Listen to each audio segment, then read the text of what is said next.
اسے پڑھنے دیا کرو. میرے پاس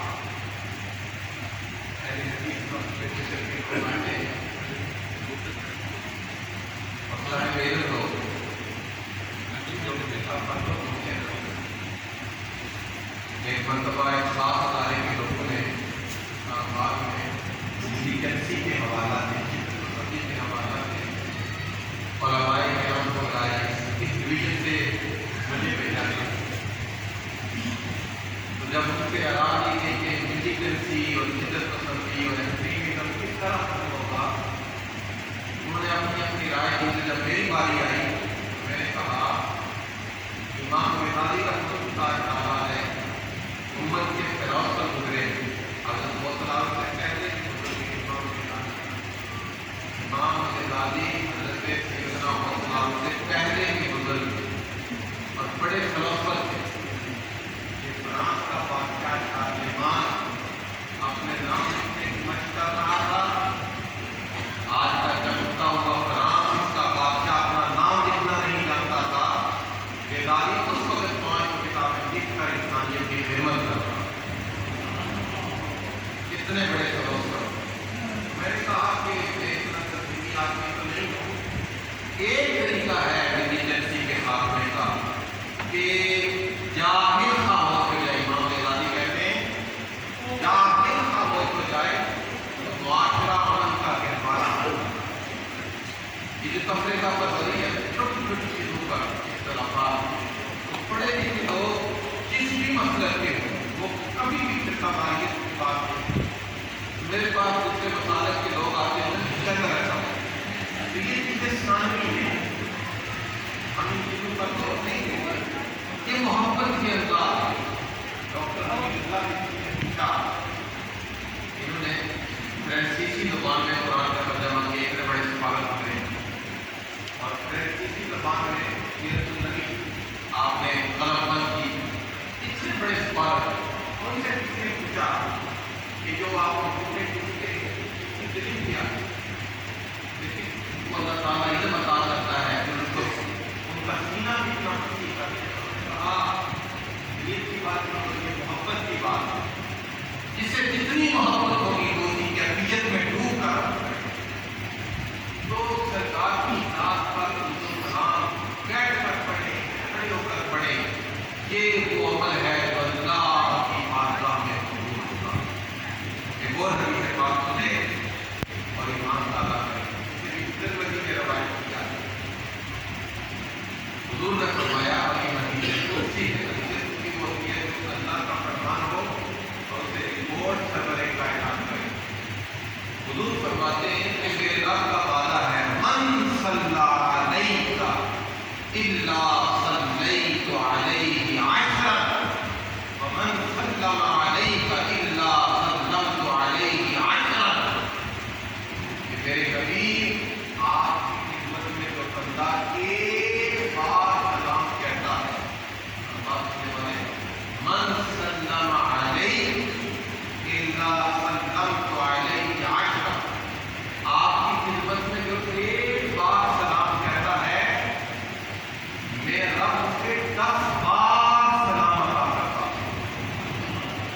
سلام کا حکم کیا ہوتا ہے؟ جسے سلام کیا جائے جواب وہی ہے.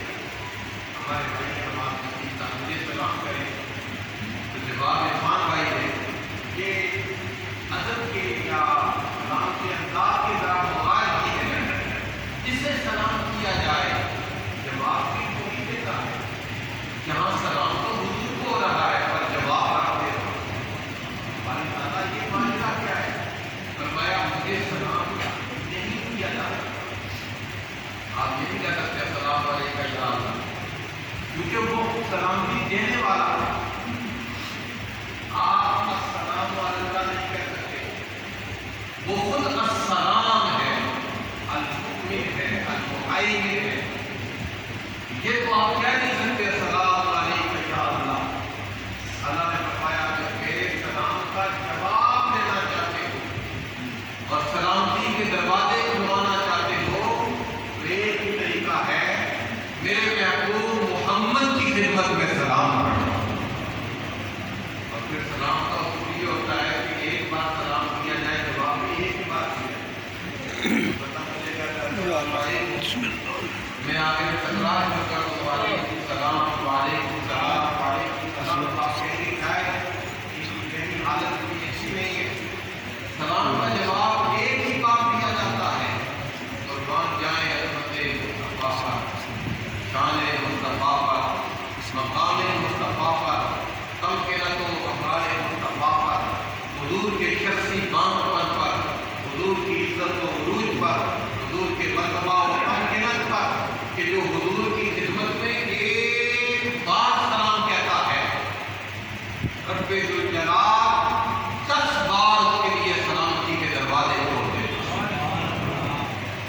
ایک اور حدیث پاک میں سنیں اور اپنا ایمان پیدا کریں کہ حضور کی خدمت میں درود و سلام پڑھنے کے لیے جو بندہ محبت سے حضور کی خدمت میں درود و سلام پڑھتا ہے جو بندہ ڈوب ڈوب کر حضور کی بارگاہ میں درود و سلام پڑھتا ہے تو ایک بات میں رکھیے گا بے توجہی سے اگر بندہ کسی کو سلام کرے تو عام آدمی جواب نہیں دیتا آپ بے توجہی سے کسی کو سلام کرے السلام علیکم توجہ نہ کریں شاید تو آپ کو جواب نہ دے سلام کے لیے ضروری ہے کہ آپ توجہ کے ساتھ اور شعور کے ساتھ سلام کریں بندہ حضور کی بارگاہ میں درود و سلام پڑھتا ہے اسے اللہ اسے اللہ کتنا مقام عطا کرتا ہے کہ جب یہ آیت سلام کی سورہ احزاب نمبر 33 کی آیت نمبر 56 جب یہ آیت کریمہ اتری تو مدینہ شریف میں جشن منایا گیا اس کے لفظ ہے جعل الناس یحنئون بہذہ الآیہ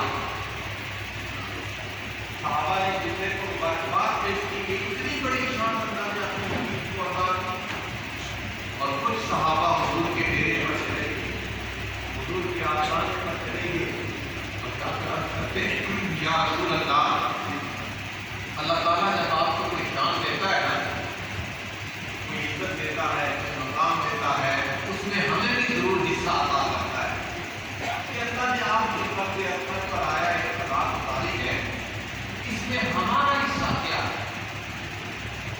دربار عالیہ کھڑی ہوئی جمعہ کی نماز پڑھنے والی احباب صحابہ نے کہا کہ آپ کو ہمارا حصہ کیا ہے اس درود و سلام جو اللہ آپ کا درود بھیجا اس میں ہمارا حصہ کیا ہے حضور نے فرمایا کہ ان هذا من العلم مکنون یہ راز کی بات ٹاپ سیکرٹ بات اسے میں ڈسکلوز نہیں کروں گا اس سے پردہ نہیں ہٹاؤں گا صحابہ نے سوال کیا یا رسول اللہ راز کیا بار بار سوال کیا اس کے لفظ میں الفاظ پڑھنے والے لولا انکم سألتمونی ما اعطیتم بھی اگر تم مجھ سے کثرت سے سوال نہ کرتے میں ایک راز کو آہستہ کرتا آج کی یا رسول اللہ راز کیا ہے کیا راز ہے حضور نے فرمایا ان اللہ وکل لی ملکین اللہ نے 2 فرشتے قیامت تک میرے لیے اپوائنٹ کر دیے 2 فرشتے میرے لیے مقرر کر دیے قیامت تک اذا اذکر عند عبد مسلم جب بھی میرا ذکر کسی میرے غلام کے سامنے کیا جائے اور میرا غلام مجھ پر درود و سلام پڑھے گا یہ 2 فرشتے جو اللہ نے میرے لیے مقرر کیے ہیں یہ 2 فرشتے کہیں گے غفر اللہ تعالیٰ تجھے معاف کر دے درود و سلام پڑھنے والے کا یہ اعلان ہے کہ فرشتے اس کے لیے دعا کرتے ہیں غفر اللہ تجھے معاف کر دے رات کیا ہے رات یہ ہے جب فرشتے دعا کرتے ہیں وقال اللہ وملائکتہ آمین فرشتوں کی دعا پر رب اپنی شان کے مطابق آمین کہتا ہے جب ہم دعا کرتے ہیں تو ہم لوگ آمین کہتے ہیں آمین کیا ہے آمین فرشتے اصل مانا ہے استجب، باری تعالیٰ تو دعا قبول کرتے ہیں. یہ اصل لفظ استجب ہے، تو قبول کرتے ہیں. تو ہم دعا کرتے ہیں تو آپ آمین کہتے ہیں، آپ دعا کرتے ہیں تو میں آمین کہتا ہوں. قربان جائیں حضور کی عظمت پر کہ جب بندہ حضور کی خدمت میں درود و سلام پڑھتا ہے تو فرشتے دعا کرتے ہیں، اور فرشتوں کی دعا پر رب اپنی شان کے مطابق آمین کہتا ہے. یہ حضور کی بارگاہ میں کثرت سے درود و سلام پڑھا ہے. اور پھر ذرا ایک واقعہ بھی سن لیجیے. میں عموماً واقعات سناتا تو نہیں ہوں، لیکن بڑے محدث نے یہ واقعہ لکھا ہے. امام سخاوی، ان کی کتاب ہے، نام ہے امام شمس الدین السخاوی. 902 ہجری میں ان کا وصال ہوا، 902 ہجری. ان کی کتاب کا نام ہے القول البدیع، جو حضور کے اوپر درود و سلام کی فضیلت پر مبنی عربی کی کتاب ہے. اس میں انہوں نے یہ واقعہ لکھا ہے. بغداد کے اندر ایک آدمی جس کا نام تھا محمد بن ابو بکر بن عمر. یہ ابو بکر بن مجاہد سے ملے. ابو بکر بن عمر ابو بکر بن مجاہد سے ملے. اسی مجلس میں اچانک حضرت شیخ ابو بکر شبلی آ گئے. شیخ ابو بکر شبلی اللہ کے بڑے ولی، اور جن کا میں ذکر کر رہا ہوں وہ بھی اللہ کے بڑے ولی.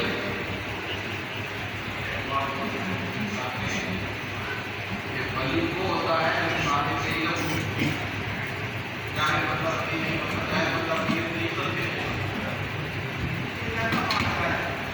جہاں لوگ کیا سمجھتے ہیں